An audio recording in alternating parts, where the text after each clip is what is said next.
வணக்கம், welcome to அறிஞரண்ணா IAS academy. TRP போர்டில் இருந்து ஸ்பெஷல் டெட்டுக்கான நோட்டிஃபிகேஷன் ரிலீஸ் ஆகிடுச்சு. என்னைக்கு சார் ரிலீஸ் ஆகுது அப்படின்னா, இன்னைக்கு நோட்டிஃபிகேஷன் ரிலீஸ். நமக்குடைய அப்ளிகேஷன் டேட் என்னைக்கு ஓப்பன் ஆக போகுதுன்னா பிப்ரவரி 18 இருந்து பார்த்தோன்னா அப்ளிகேஷன் டேட் ஓப்பன் ஆக போகுது. இதுக்கான எக்ஸாம்ஸ் என்னைக்கு நடக்க போகுது அப்படின்னோம்னா, நமக்கு எக்ஸாம்ஸை பொறுத்தப்பட்ட ஜூலை 4 அன்றைக்கு பேப்பர் 1 தேர்வுகளும், ஜூலை 5 அன்னைக்கு பேப்பர் 2 தேர்வுகளும் நடக்கிற போல இருக்கு. இந்த தேர்வுக்கு யாரெல்லாம் சார் எலிஜிபிள், நான் அந்த தேர்வுக்கு நான் படிக்கலாமா, நான் எலிஜிபிளா அப்படின்னா, இது முதல்ல நீங்க தெளிவாக புரிஞ்சுக்கணும். இது ஒரு ஸ்பெஷல் டேட், இது அஃபிஷியலாக பார்த்தீங்கன்னா கொடுத்துருக்காங்க.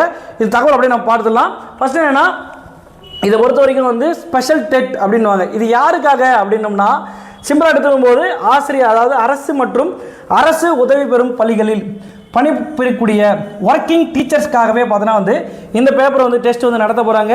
எதுக்காக சார் இந்த டெஸ்ட் நடத்தணும், இது வரைக்கும் அதாவது இந்த டெட் தேர்வுகள் அப்படின்றது எண்ணிலிருந்து வந்துச்சுன்னா 2012 முதல்ல தான் இந்த டெட் தேர்வுகள் அப்படின்ற ஒரு தேர்வுகளே நடக்க ஆரம்பிக்குது. அப்போ இதுக்கு முன்னாடியே பணியில் இருந்தவங்க, அதுக்கப்புறம் நிறைய ஆசிரியர்கள் இருக்காங்க. இப்போ இவங்களுக்கெல்லாம் பார்த்தோன்னா வந்து பள்ளிக்கல்வித்துறை மூலமாக ஒரு தகவல் கொடுத்துருக்குங்க. அதாவது தகுதி சான்றிதழ் பெறாமல் எவ்வளோ ஆசிரியர்கள் இருக்காங்க அப்படின்னோம்னா 1,70,000 ஆசிரியர்கள் இனி வரைக்கும் இந்த ஆசிரியர் தகுதி தேர்வில் வெற்றி பெறலை, அதாவது தகுதி சான்றிதழ் பெறலை அப்படின்ற ஒரு தகவல் கொடுத்துருக்காங்க. இதன் அடிப்படையில் கடந்த ஆண்டுகளில் அக்டோபர் மாதம் உயர்நீதிமன்றங்கள்லேருந்து ஒரு விஷயம் வந்து பாஸ் ஆகுது. என்னென்னா, அதாவது தகுதி சான்றிதழ் பெறாத ஆசிரியர்கள் எல்லாருமே நீங்கள் வந்து விஆர்எஸ் வந்து கொடுத்துடணும். இல்லைன்னா 2 ஆண்டுகளுக்குள் நீங்கள் என்ன பண்ணணும், இது தகுதி சான்றிதழை எழுதி வெற்றி பெற்றுடணும். அப்படி இல்லைன்னா நீங்கள் என்ன பண்ணணும், விஆர்எஸ் கொடுத்துட்டு நீங்கள் பணி ஓய்வு பெற்றுணும் அப்படின்னு சொல்லிட்டு ஒரு பூமாக இருந்துச்சு. அந்த டைமில் பார்த்தோன்னா நம்முடைய ஆசிரியர்கள் நிறைய பேர் வந்து கோரிக்கை வச்சாங்க. ஏன்னா டெட் தேர்வு உடனுடன் நடக்கிறது கிடையாது, ஆண்டுக்கு நிறைய விஷயங்கள் கடந்து நடக்குது. எப்பயோ 2 வருஷத்துக்கு ஒரு முறை தான் டெட் தேர்வு நடக்குது. அப்போ நாங்கள் எப்படி வெற்றி பெற முடியும் கேட்கும்போது, அப்போ நம்ம சைட்லேருந்து கவர்மெண்ட்டில் என்ன சொன்னாங்கன்னா, நாங்கள் டெட் தேர்வு ஆண்டுக்கு 3 முறை நடத்துவோம் அப்படின்னு சொல்லிட்டு சொன்னாங்க. அது எப்படின்னா, ஜனவரி, ஜூலை, டிசம்பர் அந்த 3 மாதங்களில் நாங்கள் டெட் தேர்வு நடத்துவோம் அப்படின்னு சொல்லிட்டு கடைசியாக சொல்லும்போது சொல்லியிருந்தாங்க. அப்போ ஆண்டுக்கு 3 தேர்வுகள். அப்போ சார் ஆனுவல் பிளானரில் 2 தானே சார் வந்திருக்கு அப்படின்னா, ஆனுவல் பிளானரில் 2 வந்திருக்கு. இப்போ கடைசியாக மாணவர்கள் கூட நிறைய டைம் வந்து தொடர்ச்சியாக மாணவர்கள் நம்மளுடைய அகாடமிக்கு ஃபோன் பண்ணி கேட்கும்போது கூட என்ன சொல்லியிருந்தாங்கன்னா, சார் இது ஸ்பெஷல் டெட்டா நார்மல் டெட்டா அப்படின்னு சொல்லிட்டு கேட்டுருந்தாங்க. நம்மளுடைய ஆனுவல் பிளானரில் வந்திருக்க விஷயம் என்ன, எப்படி வந்திருக்குன்னு பார்த்தோம்னா, நம்மளுடைய ஆனுவல் பிளானரில் நோட்டிஃபிகேஷன் எப்போ வரும் அப்படின்னு சொல்லியிருந்தாங்கன்னா, நோட்டிஃபிகேஷனை பொறுத்த வரைக்கும் மே மாதம் நோட்டிஃபிகேஷன் வரும், எக்ஸாம் பொறுத்த வரைக்கும் ஜூலை மாதம் எக்ஸாம் வரும் அப்படின்னு சொல்லிட்டு சொல்லியிருந்தாங்க. சரி, இது என்ன சார், இது உடனே இப்போ மாற்றி எதோ போட்டிருக்காங்கன்னா, இது அதே நோட்டிஃபிகேஷன் தான். இந்த நோட்டிஃபிகேஷன் எப்போ வரப்போகுது அப்படின்னா, இது வந்து பிப்ரவரி மாதம் இந்த நோட்டிஃபிகேஷன் இன்னைக்கு, அதாவது பிப்ரவரி 13 இந்த நோட்டிஃபிகேஷன் ரிலீஸ். இதுக்கான அப்ளிகேஷன் ஓப்பன் என்னைக்கு ஸ்டார்ட் ஆகுதுன்னா 18/2/2026 இந்த அப்ளிகேஷன் ஸ்டார்ட் ஆகுது. நமக்கு அப்ளிகேஷன் என்னைக்கு முடியுதுன்னும் போது 10/4/2026 இந்த அப்ளிகேஷன் வந்து முடியுது. நமக்கு எக்ஸாம்ஸ் என்னைக்கு வந்து நடக்க போகுது, அதாவது டெட் பேப்பர் 1 இடைநிலை ஆசிரியர்களாக பணியாற்றக்கூடிய நபர்களுக்கு என்னைக்குன்னா 4ஆம் தேதி, அதாவது ஜூலை 4ஆம் தேதி தேர்வுகளும், யூஜி டிஆர்பி பிடிஆர்டி இருக்கக்கூடிய ஆசிரியர்களுக்கு பார்த்தோன்னா வந்து 5ஆம் தேதிகளும் பார்த்தோன்னா வந்து தேர்வுகள் நடத்த போகிறேன் அப்படின்னு சொல்லிட்டு பார்த்தோன்னா சொல்லிட்டாங்க. இது முழுக்க பார்த்தோன்னா வந்து ஸ்பெஷல் டெஸ்ட். அப்படின்னா நம்ம நார்மல் டெட் எப்போ சார் நடக்கும் அப்படின்னா, நமக்கு ஆண்டுக்கு எத்தனை சொல்லியிருக்காங்கன்னா 3ன்னு சொல்லிட்டு பார்த்தோன்னா கடைசியாக சொல்லியிருக்காங்க. நமக்கு ஆனுவல் பிளானரில் சொல்லியிருக்காங்க 2 சொல்லிட்டு நம்ம வெயிட் பண்ணி தான் பார்க்கணும், இது ஸ்பெஷல் டெட்டா நார்மல் டெட்டா சொல்லிட்டு. இந்த பணி, அதாவது 1,70,000 ஆசிரியர்கள் இருக்காங்கன்னா அவங்களுக்கு ஏதாவது ஸ்பெஷலாக சொல்லியிருக்காங்களா, அவங்களுக்கு ஏதாவது பாடத்திட்டங்களை மாற்றிருக்காங்களா அப்படின்ற விஷயம்லாம் இந்த வரைக்கும் எந்த வித அப்டேட்டுமே கிடையாது. இப்போ என்ன சொல்லியிருக்காங்கன்னா, பழைய முறைப்படி தான் அவங்களுக்கு தேர்வு எழுதும். அதாவது பேப்பர் 1, இப்போ உதாரணத்துக்கு பேப்பர் 1 படிக்கக்கூடிய நபர்கள் என்ன சப்ஜெக்ட் படிப்பாங்க அப்படின்னம்னா, தமிழ் படிக்கணும், இங்கிலீஷ் படிக்கணும், மேக்ஸ் படிக்கணும், சயின்ஸ், சோஷியல், இது 2மே சேர்த்து இவிஎஸ்ன்னு சொல்லிட்டு சொல்லுவாங்க. அதுக்கப்புறம் சைக்காலஜி படிக்கணும். சரிங்களா, இது எல்லாத்துக்குமே சேர்த்து ஒவ்வொரு பாடத்திட்டத்துலையும் 30 கேள்விகள் உங்களுக்கு கேட்பாங்க. அப்போ ஓவராலாக மொத்த மார்க் எத்தனை இருக்குன்னா 150 கேள்விகள். இந்த 150 கேள்விகளில் நீங்கள் எவ்வளோ மதிப்பெண் பெறணும்னா 75 மதிப்பெண் பெற்றால் நீங்கள் வெற்றி. இது பேப்பர் 1. அதே போல் பேப்பர் 2 அப்படின்னு சொல்லிட்டு பார்த்தோம்னா, இந்த பேப்பர் 2 ஒட்டுகளை என்ன எடுக்கும் போதுன்னா, இது 2 கேட்டகரியாக பிரியும். சயின்ஸ், சோஷியல் அப்படி சொல்லிட்டு 2ஆக பிரியும். சயின்ஸ் யார் சார் எலிஜிபிள் அப்படின்னோம்னா, நம்ம பிஎஸ்சி, பிஇ இந்த கேட்டகரியில் இருக்கிற நபர்கள் பார்த்தோன்னா வந்து பேப்பர் 2 அந்த செக்மெண்ட்டுக்கு எலிஜிபிளாக இருப்பாங்க. உங்களுக்கு என்ன இருக்குன்னா, இந்த செக்மெண்ட்டில் இந்த சோஷியல் பாடத்திட்டம் இருக்காது. அதை தவிர்த்து தமிழ் இருக்கிற 30 வரும், இங்கிலீஷில் இருக்கிற 30 வரும், அதுக்கப்புறம் சைக்காலஜியில் இருக்கிற 30 அப்படியே வரும். உங்களுக்கு இந்த இடத்துல பொறுத்த வரைக்கும் சயின்ஸ் அண்ட் மேக்ஸ் இது ரெண்டுமே சேர்த்து 60 கேள்விகள் உங்களுக்கு கேட்பாங்க.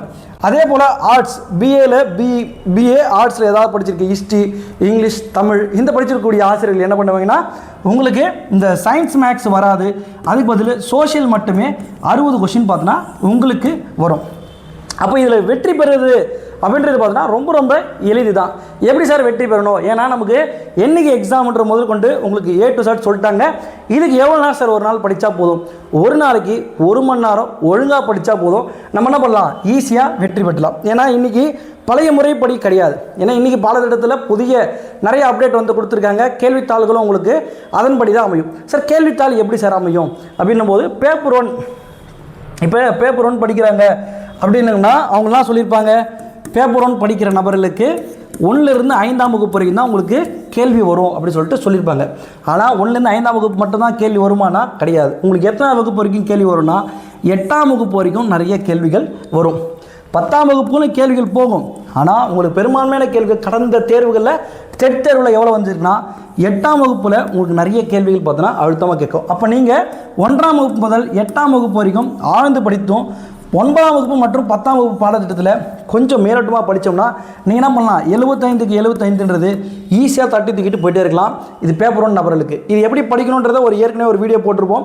ஒவ்வொரு பாடத்திட்டத்தை எப்படி படிக்கணும், எப்படி பண்ணால் நம்ம ஸ்கோர் பண்ணலாம், ஒரு நாளைக்கு 1 மணி நேரம் படிக்கணும், அதை எப்படி படிக்கணுன்ற விஷயத்தை உங்களுக்கு இதுக்கு முன்னாடி ஒரு வீடியோ போட்டிருப்பேன். அதை நீங்கள் கிளியராக பார்த்துருங்க. அதே போல் பேப்பர் 2 படிக்கிற நபர்கள் நீங்கள் எது வரைக்கும் படிக்கணும்னா 6லேருந்து 10th, அதாவது 1 to 10th சொல்லியிருப்பாங்க. நமக்கு 10th வரைக்குமே போதும். இருந்தாலுமே ஒரு சில பாடத்திட்டங்களை நீங்கள் என்ன பண்ணணும்? 11th 12th படிக்கிற மாதிரி இருக்கும். அப்போ நீங்கள் இதை படிச்சிங்கனாலே என்ன பண்ணலாம்? ஈஸியாக கிளியர் பண்ணிடலாம். இப்போ நமக்கு இது பொறுத்த வரைக்கும் இது ஒரு ஸ்பெஷல் டெட்டுன்றதுனால இது யாருக்கானதாக இருக்க போகுதுன்னா ஏற்கனவே பணியில் இருக்கக்கூடிய நபர்களுக்காக தான் இருக்க போகுது. இந்த தேர்வில் வெற்றி பெறணும் சார், எங்களால் நாங்கள் பணியில் இருக்கோம், நாங்கள் ஒர்க்கும் பார்த்துட்டு இருக்கிற சூழ்நிலை படிக்கணும் அப்படின்னு சொல்லிட்டு நீங்கள் யோசிச்சிங்க, என்ன கரெக்டாக கைட் பண்ணி எடுத்துகிட்டு போங்க அப்படின்னு சொல்லிட்டு நீங்கள் விருப்பப்பட்டீங்கன்னா நமக்காகவே பார்த்தோன்னா ஒரு பேட்ச் வந்து இப்போ ரீசெண்டாக வந்து போட்டிருக்கோம். மாஸ்டர், லீடர் அப்படின்னு சொல்லிட்டு ஒரு 3 பேட்ச், ஔவையார் அப்படின்னு சொல்லிட்டு ஒரு 3 பேட்ச் வந்து போட்டிருப்போம். இந்த பேட்சில் பார்த்தோன்னா நீங்கள் சேர்ந்து ஈஸியாக பார்த்தோன்னா உங்களை ஒரு நாளைக்கு 1 மணி நேரம் படித்தா போதும். ஒரு நாளைக்கு 1 மணி நேரம் 1 மணி நேரம் படித்தா போதும். உங்களை கிளியர் கட்டாக உங்களுக்கு எடுத்துடுவாங்க. அது மட்டும் இல்லாமல் நீங்கள் படிக்க வேண்டிய பாடத்திட்டத்துக்கு உங்களுக்கு வீடியோ கிளாஸஸ் கிளியராக கொடுத்துருவாங்க. அது எப்போ சார் நான் பார்க்க முடியும்? நான் கிளாஸில் இருப்பேன், நான் எப்போ சார் பார்க்க முடியும் அப்படின்னா நீங்கள் எப்போ வேண்டாம் பார்த்துக்கலாம். உங்களோட ஃப்ரீ டைமில். ஏன்னா இது ரெக்கார்டு கிளாஸாக இருக்கும் போது நீங்கள் எப்போ வேண்டாமாலுமே இந்த வீடியோ வந்து பார்த்துக்கிற மாதிரி இருக்கும். இந்த பேட்ச், அதாவது இந்த தேர்வு நான் இன்றைக்கி வச்சா நான் எவ்வளோ மதிப்பெண் எடுப்பேன் அப்படின்றதுக்காக ஒரு தேர்வு நம்மளுடைய அறிஞர் அண்ணா ஐஏஎஸ் அகாடமி சார்பில் 15/2/2026 அதாவது வரக்கூடிய ஞாயிற்றுக்கிழமையில் உங்களுக்கு ஒரு முழு மாதிரி தேர்வு நடக்க போகுது. இந்த தேர்வு ஓப்பன் டு ஆல், எல்லாருக்குமே ஃப்ரீயாக தான் கொடுக்க போகிறாங்க. இந்த தேர்வு எல்லாருமே எழுதுங்க. இன்றைக்கி எழுதுனீங்கன்னா உங்களோட கெப்பாசிட்டி என்னன்னு சொல்லிட்டு உங்களுக்கு தெரிஞ்சிடும். இது தெரிஞ்சிட்டாலே நீங்கள் என்ன பண்ணுவீங்க? நான் இன்னும் எவ்வளோ வேகத்தில் ஓடணும், நான் எப்படி படிக்கணும், எதெல்லாம் கோத்ரூ பண்ணணுன்றதை உங்களுக்கு தெளிவாக தெரியும். சரிங்க, எனக்கு எதுவுமே புரியல சார், திடீர்னு சொல்லிட்டாங்க, ஏற்கனவே அப்பயே நான் யோசித்தேன், ஆனால் எப்படி எக்ஸாம் வந்துடும், நான் பார்த்துக்கலாம், கவர்மெண்ட்டில் ஏதாவது பண்ணிவிடுவாங்க, எங்கள் டீம்லேருந்து கேஸ் போட்டிருக்கோம், நாங்கள் ஏதாவது ஆகிடும் சொல்லிட்டு சொன்னாங்க. ஆனால் இருந்தாலுமே அவங்க சைட்லேருந்து எக்ஸாம் வச்சுட்டாங்க. அப்போ எக்ஸாம் வச்சுட்டா நான் கண்டிப்பாக எழுதி இருந்தாலும் ஆகும் சார் அப்படின்னு சொல்லிட்டு நீங்கள் குழப்பத்தில் இருந்தீங்கன்னா நம்மளுடைய அகாடமி நம்பருக்கு மெசேஜ் பண்ணுங்கள். நீங்கள் மெசேஜ் பண்ணிங்கன்னா உங்களுக்கான மெசேஜ் பார்த்துட்டு எங்களுடைய ஸ்டாஃப் அவைலபிலிட்டி பொறுத்து உங்களுக்கு கால் பண்ணி உங்களோட டவுட்ஸை ஃபுல்லாக கிளியராக பார்த்தோன்னா கிளியர் பண்ணி விடுவாங்க. நீங்கள் கொஞ்சம் யோசிக்காதீங்க. ஏன்னா இத்தனை ஆண்டு கால உழைப்புக்கேற்ற பலனை இந்த ஒரு சான்றிதழ் தரப்போது. அதுக்கு என்ன பண்ணி ஆகணும்? இந்த இருக்கிற ஒரு 4 மாதத்தை கொஞ்சம் உழைச்சாகணும். ஏன்னா எலெக்ஷன் டியூட்டி நிறையா ஒர்க்கு பார்த்தோன்னா அடுத்தடுத்து வரப்போகுது. நமக்கு அதுக்கு போகிறதுக்கு முன்னாடி நம்ம போர்ஷன்ஸை முடிச்சிடணும். முடிச்சிட்டாலே நம்ம என்ன பண்ணலாம்? ஈஸியாக வெற்றி பெற்றுடலாம். தேங்க்யூ.